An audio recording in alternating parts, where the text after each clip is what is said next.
in the Father. Because why is that important?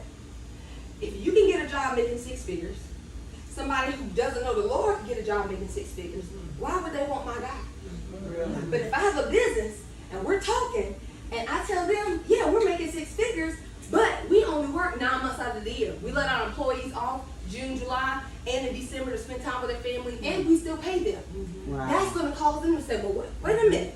How are you doing that? And I'm working 120 hours, and me and my marriage is on the rocks. That gives you the opportunity to share your God with them.